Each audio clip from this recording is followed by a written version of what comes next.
বাংলাদেশের বর্তমান পরিস্থিতি দেখে একটা রিকশাওয়ালা বলতেছিল, আমি গর্বিত যে আমি অশিক্ষিত।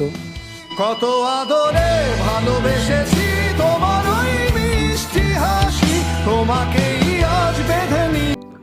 মানলাম ডাক্তার ইউনূস সুদ খায়, আর আপনি ব্যাংকে টাকা রাখা জুস খান।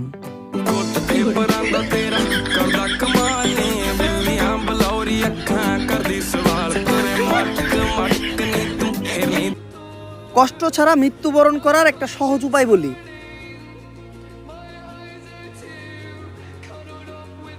বুঝলাম না আপনি কেন এই ভিডিওটা স্কিপ করলেন না?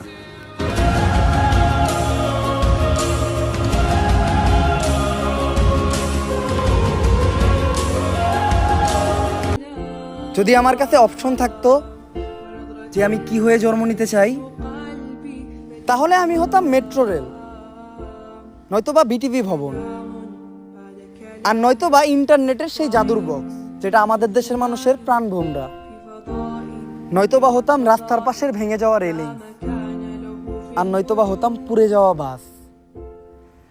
তাও মানুষ হতাম না।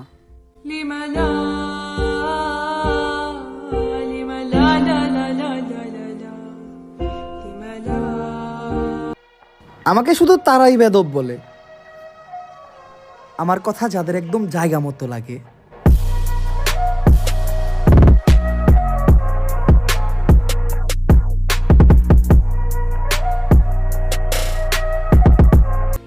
ছেলেরা আসলেই অনেক শক্ত,